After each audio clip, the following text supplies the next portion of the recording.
Hey guys, Jake Carlson here, host of the Modern Leadership Podcast. Are you ready to focus on amplifying your leadership superpowers? Let's go! Hello, my friends and fellow elite achievers. Welcome to another episode of Modern Leadership. To start this episode off, let me tell you a horrible story that happened to me not once, but twice this month. The first, I got an email from one of you, an ML listener, asking why my website, jkcarlson.com, was down. Worst part about it, I didn't know. Turns out my contract with my server host renewed, and I needed to update my SSL certificate. Couple of clicks, I was back up. But what a loss. Lesson learned, right? Well, turns out a couple weeks later at a law firm I've been working with here in Phoenix, the exact same thing happened. Server host renewed. The SSL certificate needed a re-update. In the meantime, the site was down. Business was at a standstill. Now, I consider myself semi-savvy with technology. But as technology changes, and it changes so quickly, I find myself knowing less and less, and that is why I am so excited to introduce my new friend and today's modern expert, Rebecca Gill. Rebecca has over 20 years of experience in sales and online marketing. In addition to running the day-to-day activities of her company, Web Savvy Marketing, Rebecca also provides full-service SEO consulting, one-on-one SEO coaching, publishes online SEO courses, hosts a weekly SEO podcast, and teaches on-site SEO bootcamps. As you can see, she knows a thing or two about SEO, and I am so excited to introduce her to you and try to figure this whole SEO thing out for myself. Rebecca, it is so great to finally get you on the show. How are you today? I am doing wonderful, and I appreciate you having me on the show. Thanks so much. Yeah, you bet. And like I mentioned in the intro, I'm super excited to get someone with this SEO background on the show and talk about this because this is a topic that I know very little about, or I felt like I knew a lot about, and then all of a sudden it changed on me. But before we jump into that, what did I miss in the intro? We talked about your business. How about your personal life? I am a married woman with two wonderful children. Currently I live in southern Michigan in a Detroit suburb, but I am soon to be moving to northern Michigan and becoming a farmer. Well, you can only farm a couple days out of the year, right? Up north in Michigan? Well, kind of, but really it's going to be my husband, and I'm going to continue to plow forward with my SEO because that's really my passion. I'll just do it with a few llamas floating around me. Now, are you from the Michigan area originally? I am. I was born and raised in Michigan. I grew up with my grandparents in a small little town in northern Michigan. When I say small, like 2,000 people. And I joke that it was definitely a village that raised me because I came from a troubled home originally. And yes, so Michigan and my village is definitely close to my heart and where I will stay. All right. And so you're headed back home a little bit. So that sounds kind of fun for you. But how did you make this shift then from living in northern Michigan and working probably in a smaller area, maybe on a farm, to getting really involved with SEO and computers and the internet and everything? It's funny because I didn't seek out technology. My college degree was in accounting. And my first job out of college, I worked at a barcode and data collection company, and it was supposed to be a 3-day temp assignment. And I was just supposed to put in some like invoices and things like that because they were migrating to this new enterprise software. I fell in love with it. They forgot to lock down my access, so I had access to the entire system, which was like 1 million lines of code and 1,000 screens, and I poked around, and I realized that technology could change the world. And I realized that technology could change my life. So I was no longer limited to that little town that I grew up in and working at McDonald's. I now had this whole world in front of me, and I could do anything I wanted with it. And that really started my passion for technology. And I love sales and marketing. And so, that love for technology and my love for sales and marketing really blended together with having a WordPress agency and being a teacher and a educator in SEO. Now, when you sat down and looked at that code, wasn't it a foreign language to you? I mean, with a background in accounting, that's like numbers, not code. So for me, I was the user, and because I had that background in accounting, I understood the source journals and, year-end closing, and the idea of data traveling from one screen to another was magical to me. And it was a nationwide distributor, and so it was just so cool to me. And then I ended up going from that and working for the company that actually wrote that software. And then I would start to see code and how the code that was magical, the back end of the system, and all of that programming that went into it. It really opened my eyes to the world around me, which is funny because you think technology wouldn't, but it really did. Well, I think technology opens our eyes to the world in amazing ways, only because it's made the world flatter. It's connected us across borders like nothing else.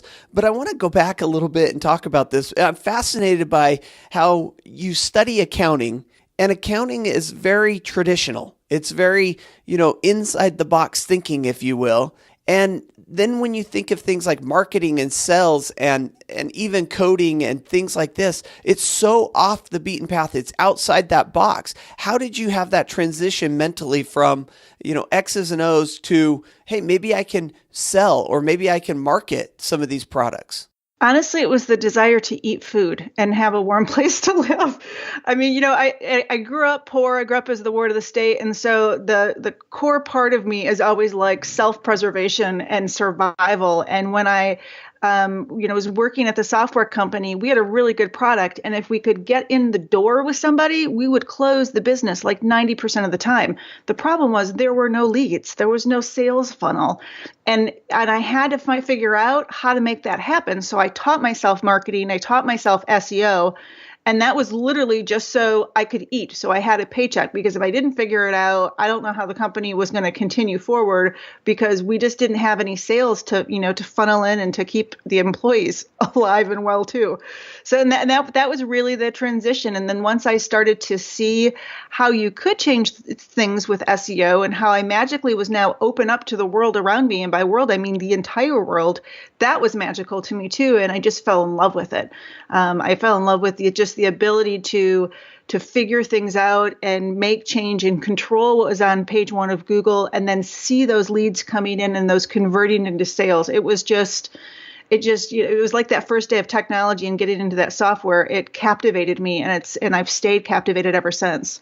Well, and I think you have to have this inner drive, this curiosity to kind of figure it out. And it sounds like you had that.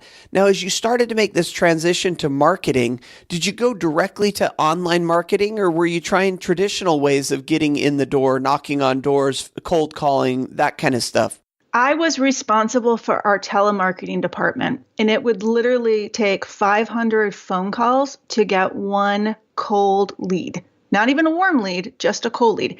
And that sales cycle was literally 9 to 12 months if you found a prospect through telemarketing. And we did other things, but it was, trade shows and things.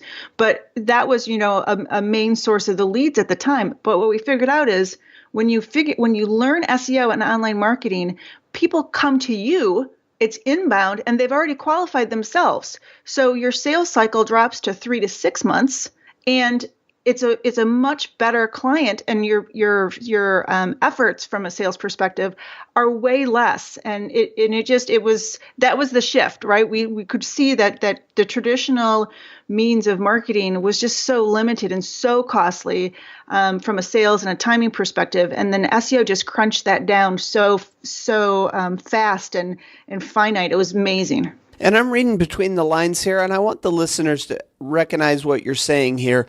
You were measuring what was happening. You talked about the traditional sales cycle with telemarketing being 12 to 18 months, and that by switching to this online presence, you were able to cut that down from 3 to 6. Now, you wouldn't know that unless you were tracking it. And that's such an important thing to recognize when you're running a business, or no matter what you're doing, is what gets measured can be improved. And so it's important to focus in on the metrics, to know what your key performance indicators are, and to really establish what the baseline is and then work to improve it. So now, Rebecca, you figured out that shifting to online has cut your sales process and your sales cycle down basically a third to what it was previously. And so now I want to switch our conversation a little bit to this SEO, because at this point, we're looking back 15, 20 years ago, you got into blogging, and blogging was really big 15, 20 years ago, right? I mean, you were catching it right at the start of the wave. I was an early adopter, and there was different publications that featured me because I was an early adopter. And I think, being female, I stood out even farther. And nobody knew at the time what a blog was, right? They didn't know what a blog was. They didn't really know what blog posts were. And if someone asked me and I said that I was a blogger, they had no idea what I was talking about, but it still resonated with people. I mean, it really, people, especially at that point, we were selling into the C-suite of small business, small to mid-market, and they liked the blog post because it was new. And, in that IT environment, it did really work well for marketing. And I've never left it. When I started Web Savvy in the heart of the recession, my husband looked at me and said, "How are you going to bring in business?" And I said, "I'm going to blog and I'm going to use social media. I'm going to use what I know." And he said, "I don't know how that's going to work, but I'm going to support you and, go forth." But it did work. I did start the business in the heart of the recession in the Detroit area. And I did get myself back to a 6-figure salary within 6 months. And, like I said, all things are possible when you have good online marketing and SEO. Well, and if we go back to that time, writing and creating content was really the way that it was happening. The business was happening and people were starting to catch on and they were noticing you. Things have shifted today. But before we get into how things have shifted, I want to ask you about those early times. So were you reaching out with content saying, "I will publish content on your site," like a guest blog post, or were you publishing on your own site, which was driving customers and clients towards you? I was publishing on my own site and sharing it on social media outlets like LinkedIn. And at that time, that's how I was getting my first few clients, was LinkedIn, because people would see that I was no longer part of an organization and I was basically up for hire. And my people in my old industry, where I was competing with like Microsoft and SAP and very large organizations, they saw that they could hire me. So they started coming to me for that SEO ability. And then I started building them websites, and it just flourished from there. And then, as I was doing that and working on that, I was building up the website SEO because it was a brand new URL. So it did need a build up process for sure. And when you were talking to friends and family and they were asking you what you did and you were saying, "I blog," or did you have some other way of describing? And the reason I asked this question, when I first started podcasting, of course, nobody knew what podcasting was. So I would have to explain it as a radio show on the internet. Were you kind of explaining it in those type of terms? I would just tell people that I did online marketing. And they would say, "And that works?" And I would say, "Yes." And then I would try to explain SEO, but it was very difficult back then. That SEO is a much more accepted term now. And a lot of people understand, optimizing for search because Google is so prevalent in everyone's lives today. But yeah, so it's a different conversation today than it was before. Although I have to be tricky today because SEO has such a negative connotation when you bring it up, and people, there's been so many bad SEO consultants who are just out there to game the system and to take people's money that I do have to walk carefully, because that's someone's, a lot of times, their first impression. I'm like, no, I'm not one of those. I'm out to do good. I promise. And I got to be honest with you, Rebecca, the most spam that I get in my business inbox is from people that are claiming they can help me with my SEO. Now, as we go through over time, things have shifted a lot in the SEO business. So let's talk specifically SEO. Tell us what it is today and how it's a little bit different from when you started a number of years ago to what SEO is today. So the fundamentals of SEO is always to try to help answer questions. As long as people have questions and they search on Google, SEO is going to exist. But the difference is, years ago, we would build backlinks and write content and try to kind of game the system with code and do funky stuff. But today it's focusing on the user. It's making sure that you're understanding your website personas and you're creating content that answers their problems. But you're doing so in a manner that includes technical SEO, which is really important because things have gotten very sophisticated. And you understand the elements of things like semantic search, which isn't just about keywords anymore. It's about those keywords and how those keywords exist within a greater ecosystem, and that knowledge graph that Google has, and everything's connected now. Google's smart, Google understands it, and that's why I continue to love it, because SEO keeps evolving. and it keeps evolving with the focus of doing good. And and that's a mantra in my life is I'm not going to take a client on unless I know I can do good for them and bring them ROI, and and Google's focused on that. So I love Google for that, and I love what I do because of it. Well, and as we talk about SEO, I can see the importance of it, but I'm wondering if the importance of being on Google's top page is diminishing now. And the reason I ask you this is because a lot of listeners to this podcast are small business owners. And when we think about being on the front page of Google, we think about how many competitors we're competing against. And we realize that we're not even above the fold because of just all the advertising, people who are pay-per-click that are above us. So I am starting to ask myself as a business owner, just how important is SEO? How important is it that I stay on Google? Or, if I'm not in the first 3 or 4, is it even worth it? It depends on the industry and the phrases themselves. If you're an app developer for the iPhone, if you're not in the first 3, no one's going to click through because it's the nature of that buyer. If you are selling software that's $100,000, people are going to go to page 2 because it is such a big investment and it has such ramifications if you make the wrong decision. So it really varies, but SEO is very important to small business, whether you're local or you have a national focus, because people search online. It's only continuing to grow. I mean, like near me searches where, like last night, I was looking for the sushi restaurant to order for my husband. And what did I search for? Sushi near me, because I knew I would easily find it that way. Even local SEO is huge because people search online before they physically go to the store to visit anybody. It's just the way that the world is now.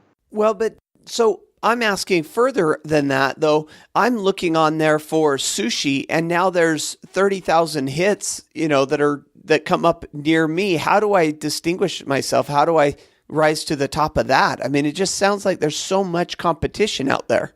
There is competition, but with SEO, you can be the little David going after Goliath. I mean, that's how I got into it at the beginning. I was a one-person marketing department, and I was ranking higher than Microsoft and SAP and Oracle. And that's because you have the ability with SEO to do that. The important thing, though, is you need to make sure that you're focused on who you're serving. What are their needs? What are their challenges? And you create content for that.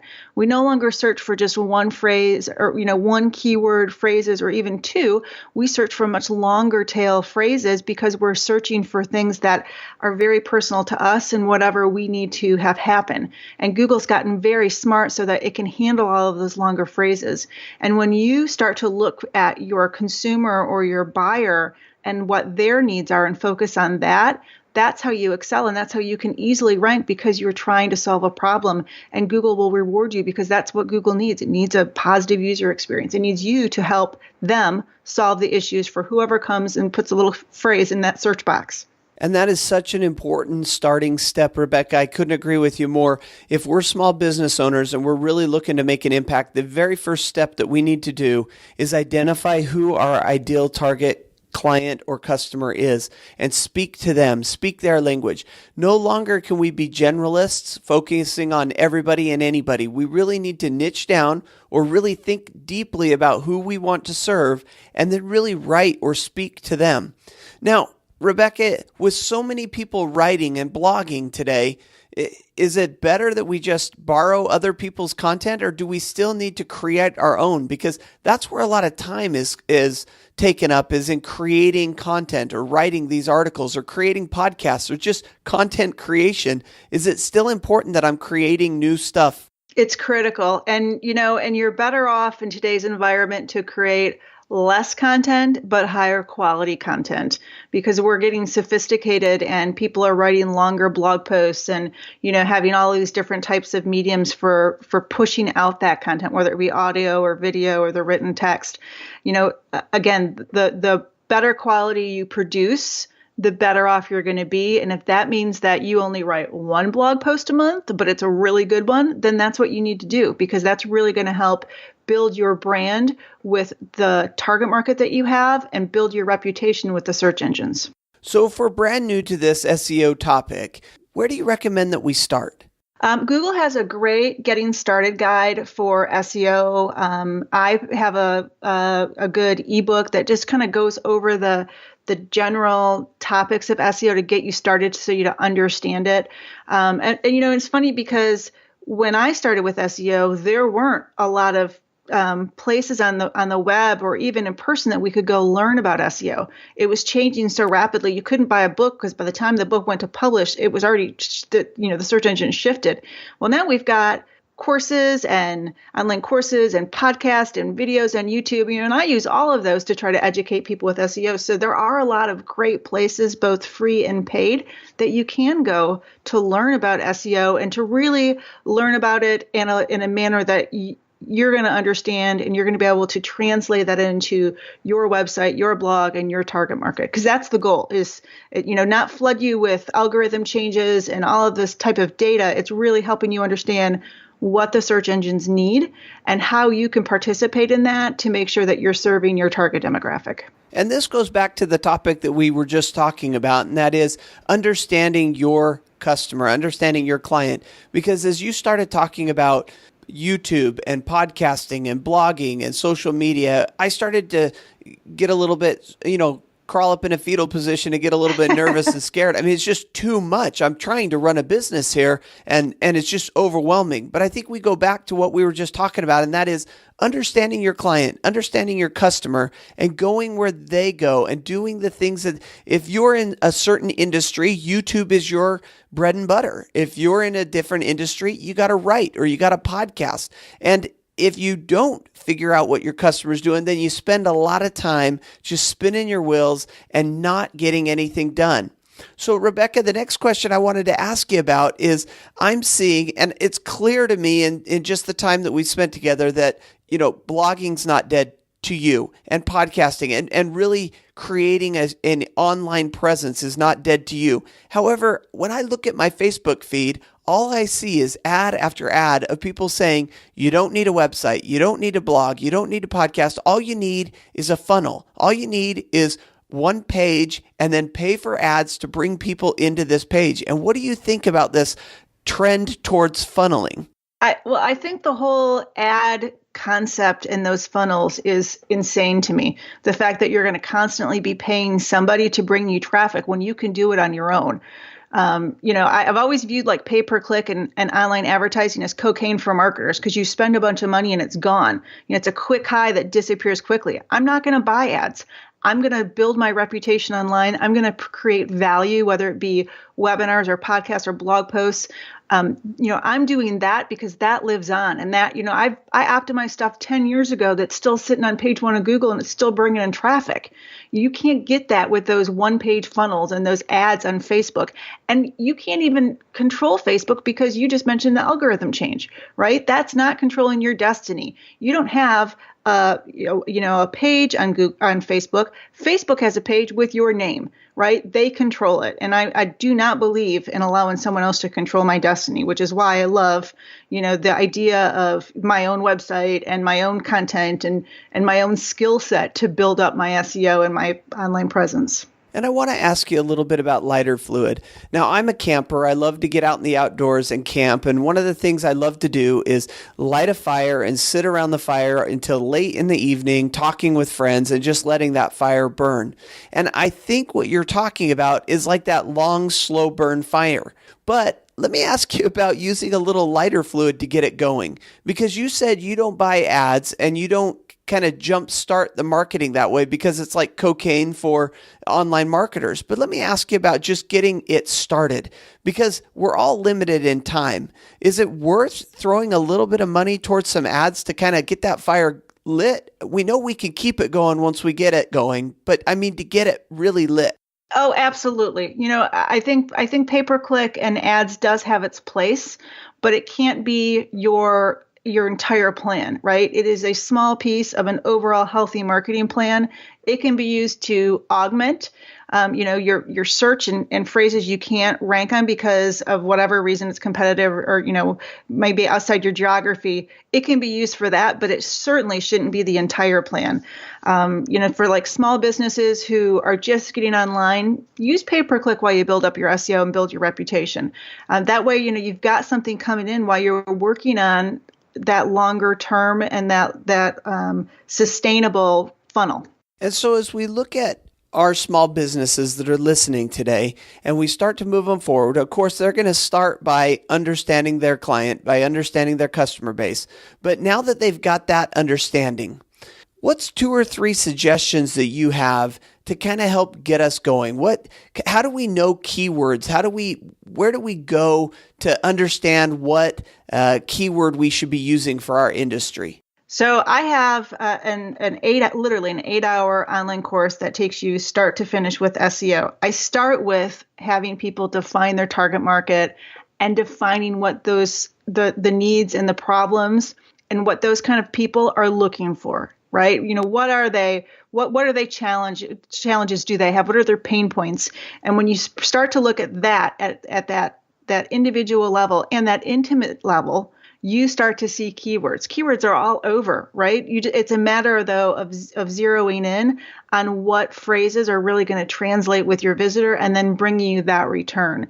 Once you start to have a basis of that, you can use tools like KW Finder to see variations in search volumes, or you can use a tool like SEMrush, which I love, to go data mine your competition. You can see everything they're ranking for, their top pages, their top URLs. You can learn from that and you can do better. And then you can steal that traffic away from them just by creating a better presence and a better solution for whoever is searching for those phrases. And so if we're new to this, how much time do you recommend that we spend on SEO?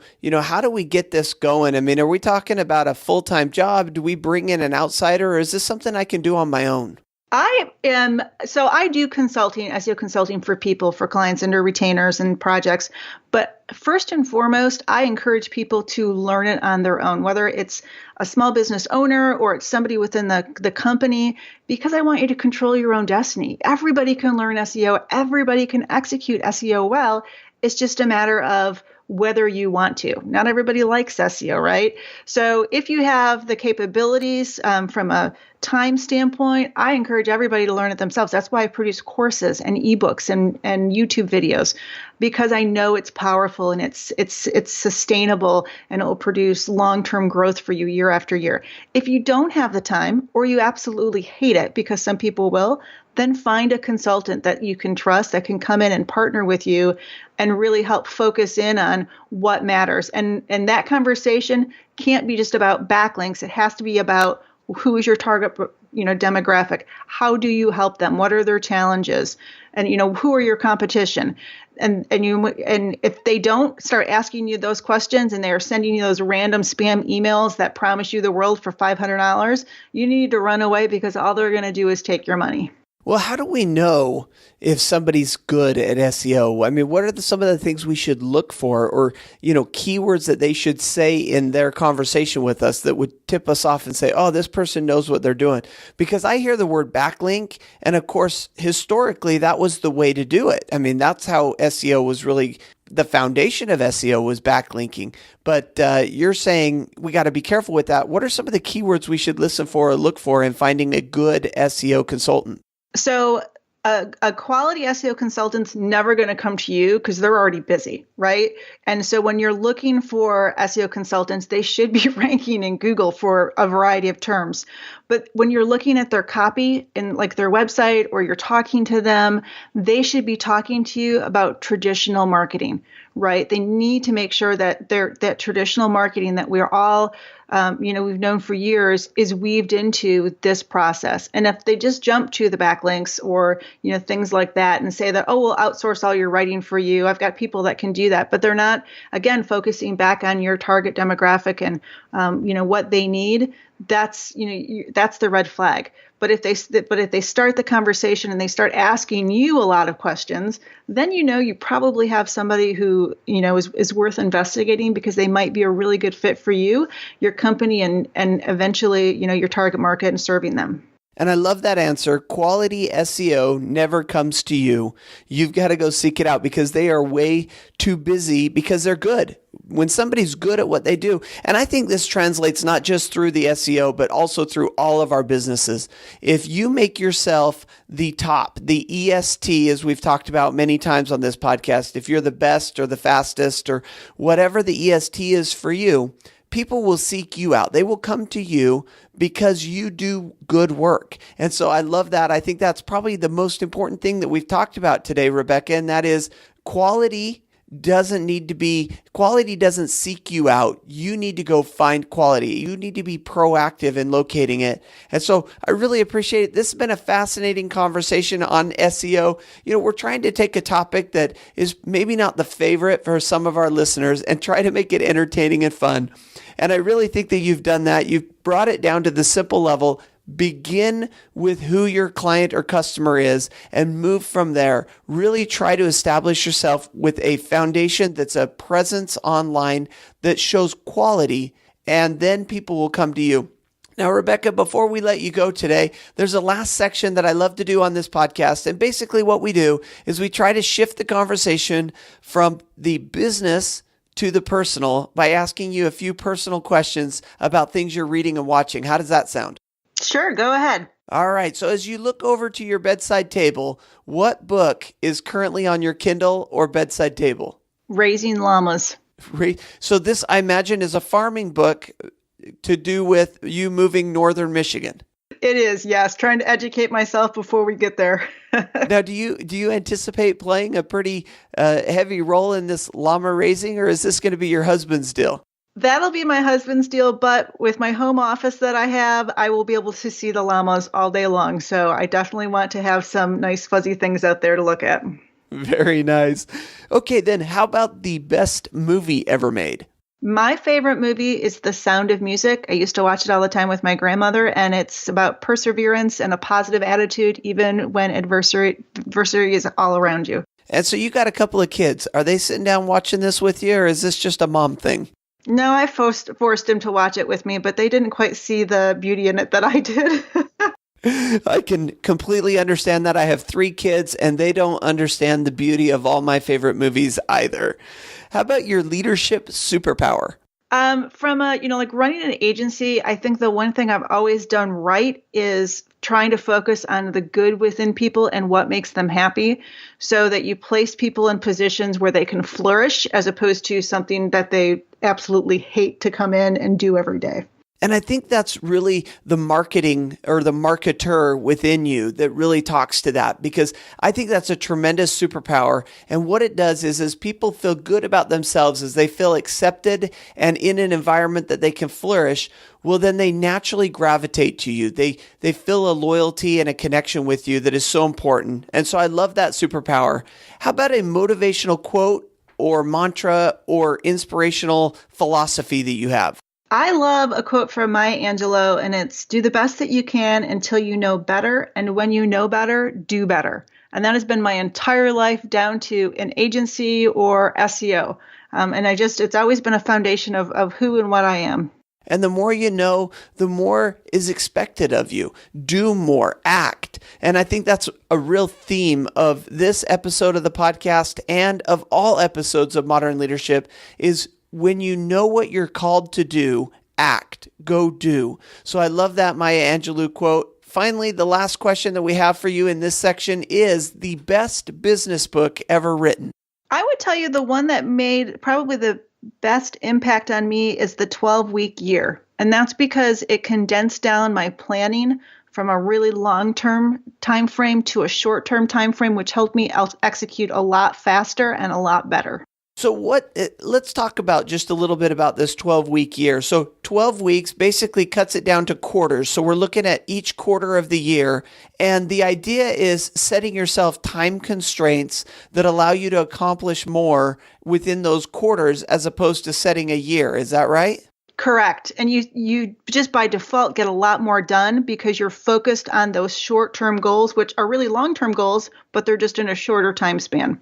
Yeah, and this goes back to that topic of, work expands to meet the time allotted. And when we set yearly goals, we allot a year and our work will expand to take up a year. Whereas if we shorten that time frame and we say, look, we're going to do this in a day or in a week or in a quarter, we shorten that time frame. And what we're really doing is shortening the amount of growth or expanse that our work can start to consume.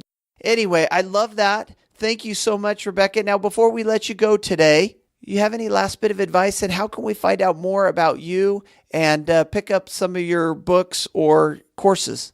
So my last bit of advice would be keep learning, never stop learning. I think that's so served me well in life, and it's something that I try to instill in my kids.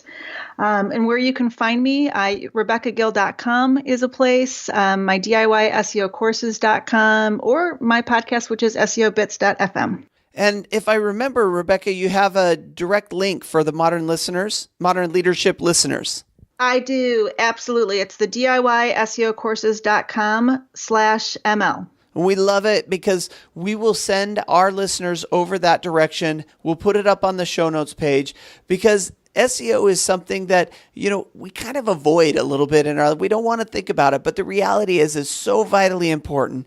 And you've put it in a way that we can really understand what we can do step by step today, tomorrow, and moving forward to really excel in SEO. Rebecca, thank you for joining us on the Modern Leadership Podcast. Can't thank you enough. My pleasure. Thanks so much for having me.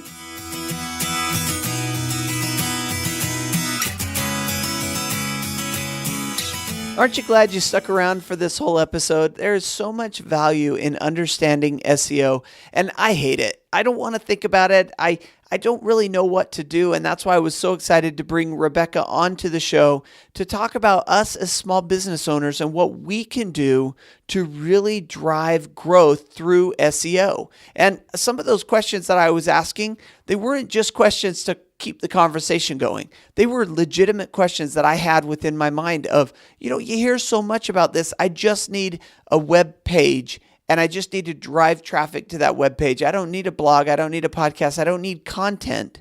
And I loved her description. It's like cocaine for online marketers. It gives you that boost, but then there's really nothing there when it's gone. SEO creates long-term value. It really keeps us engaged. It keeps our listeners, our readers, those who are customers and clients engaged. And so I really hope that you enjoyed that. My big takeaway came right there at the end, and that is quality never comes to you. You need to go after it. And that was a light bulb for me. When you're good, people come to you. They trust you. They seek you out. You are too busy if you're good. And that's one way that we can identify good quality, right? If you go to a restaurant and you see the line is all the way out the door and around the corner, you say to yourself, boy, this must be a good restaurant. Everybody likes it. The same thing goes with you and your business. If there's a line out the door of people who want to do business with you, want to work with you, you know you've got your quality dialed in to the right level. This episode is episode 62, and so everything we talked about will be found on the show notes, jkcarlson.com/ML62, and we'll have that link to that special offer from Rebecca where you can find out more about what she does and how she does it. So you'll want to jump over there and check that out. And then I will look forward to seeing you again next week on the Modern Leadership Podcast. Of course, until then, I want to wish you the very best of days, an even better life. Stay awesome.